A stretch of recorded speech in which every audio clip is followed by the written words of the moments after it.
जय हिंद दोस्तों, आप सभी का स्वागत है आपके अपने YouTube चैनल बेसिक की पाठशाला पर। दोस्तों, जैसा आपको पता है, भारत पाक के बीच बहुत ही तनाव का माहौल फिलहाल चला हुआ है। लेकिन आज की एक आप लोगों को ने न्यूज़ भी देखी होगी कि भारत के लिए बहुत ही बड़ी खुशखबरी ये आई है कि जो भारत के पायलट थे अभिनंदन जी, उनको पाकिस्तान जल्द ही रिहा करने वाला है। तो दोस्तों, आप सभी की दुआएं उनके काम आई। पूरा देश दुआ कर रहा था कि जल्द से जल्द हमारे जो पायलट थे अभिनंदन जी, उनकी वापसी हो। आप सबकी दुआओं का असर हुआ कि पाकिस्तान उनको छोड़ने पर राजी हो गया है। तो ये हमारे लिए बहुत ही गर्व की और बहुत ही खुशी की बात है कि हमारे एक पायलट को पाकिस्तान जल्दी छोड़ने वाला है। तो साथियों, अब चर्चा करते हैं हम अपने मुद्दे पर 69,000 शिक्षक भर्ती, जो कि कोर्ट में चला हुआ है। जिसका मामला सभी लोगों को बेसब्री से इंतजार है कि फैसला कब आएगा।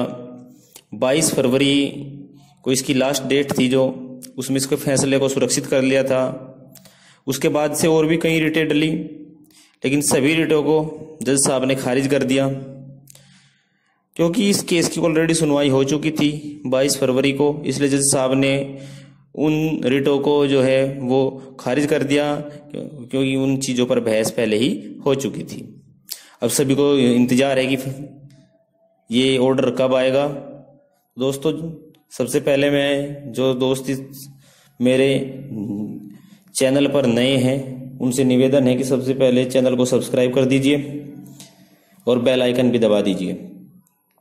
दोस्तों, अब हम चर्चा करते हैं कि ये फैसला कब आएगा, आखिर कब तक उम्मीद है डिसीजन के आने की। तो दोस्तों, अगली 1 तारीख और 5 तारीख के लिए कोज लिस्ट जारी हो चुकी है। अब देखिए, कल जो है वो लास्ट डे है इस वीक का। वैसे तो परसों है, लेकिन शनिवार और रविवार को जो है कोर्ट बंद रहेगा। उसके बाद सोमवार को 4 तारीख को शिवरात्रि का अवकाश रहेगा कोर्ट में। तो कल लास्ट डे है कोर्ट खुलने का। उसके बाद 3 दिन तक छुट्टियां रहेंगी।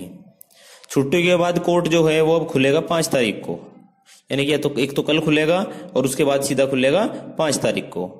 आज जो है वो 1 तारीख की और 5 तारीख की कोज लिस्ट जारी हो गई है कि उनमें किन किन केसों को लगाया गया है। तो मैंने पूरी जो कोज लिस्ट थी 1 तारीख की और 5 तारीख की, दोनों कोज लिस्टों को चेक किया है अच्छी तरीके से। दोनों कोज लिस्टों में जो हमारा केस है 1188, उसका कोई जिक्र नहीं है। इसका मतलब ये हुआ कि कल 1 तारीख को और उसके बाद 5 तारीख को कोर्ट का ऑर्डर नहीं आने वाला है। तो ये तो बात कन्फर्म हो गई कि 5 तारीख से पहले किसी भी हालत में कोर्ट का ऑर्डर नहीं आ सकता। अब देखते हैं कि ऑर्डर कब आएगा फिर, जब न तो 1 तारीख को आ रहा है न 5 तारीख को आ रहा है कोर्ट का ऑर्डर। तो कोर्ट का ऑर्डर जो है वो उसकी संभावना अब 6 तारीख से बनती है। अब ये हमें कल कोर्ट खुलेगा तो कल भी एक कोज लिस्ट जारी होगी 6-7 तारीख के लिए संभवतः। तो देखना कल ये होगा कि 6 तारीख की जो कोज लिस्ट आएगी या 5 तारीख को आएगी। संभावना है कि कल 6 तारीख की तो कोज लिस्ट आ ही जाएगी कल।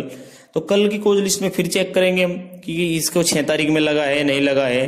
तो इसका मतलब सीधा सा है कि जो हमारा कोर्ट का डिसीजन है वो 6 तारीख से पहले किसी भी हालत में अब आने वाला नहीं है। अब बहुत से जो साथी हैं उनको ये पता था कि अभी एक दिन न्यूज में भी आई थी कि 6 तारीख से आचार संहिता लग जाएगी, तो फिर भर्ती का क्या होगा, चुनाव आ जाएंगे तो भर्ती रुक जाएगी। तो दोस्तों, अभी कल की न्यूज थी कि उसमें था कि चुनाव जो है वो जो ये हमला हुआ है हमारे जवानों के ऊपर, पुलवामा अटैक, और उसके बाद से जो तनाव का माहौल चला हुआ है, इसकी वजह से जो चुनाव है वो भी 2 महीना पीछे हट सकते हैं। और लगभग मुझे उम्मीद है कि पीछे हटेंगे चुनाव, क्योंकि माहौल ही ऐसा बना हुआ है। ऐसे माहौल में चुनाव तो हो नहीं सकते। तो 2 महीने पीछे हटने की भी खबर आ रही है कि चुनाव 2 महीने पीछे हटेंगे। तो इसका मतलब ये है कि चुनाव से पहले इस भर्ती के होने की पूरी संभावना है। 100% ये भर्ती जो है वो पहले हो जाएगी, क्योंकि कोर्ट का तो केवल ऑर्डर आना बाकी है। कोर्ट में बहस हो चुकी है जो भी है, अब तो केवल ऑर्डर आना बाकी है। ऑर्डर 6-7 को अगले हफ्ते में किसी भी दिन आ सकता है, सोमवार के बाद किसी भी दिन कोर्ट का ऑर्डर आ सकता है। वो हमें कल को पता चल जाएगा अगर मंगल को आना होगा तो अब हम देखेंगे कि मंगलवार को आता है या 6 तारीख को या उसके बाद किसी दिन और आता है कोर्ट का ऑर्डर। तो दोस्तों आज के लिए यही अपडेट थी कि जो कोर्ट का ऑर्डर है वो 5 तारीख से पहले तो कोई मतलब नहीं बनता, 6 तारीख को कम से कम 6 तारीख को ऑर्डर आएगा।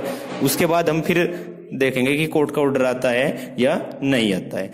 तो इसी अपडेट के साथ सभी साथियों को पुनः जय हिंद, नमस्कार, जय भारत।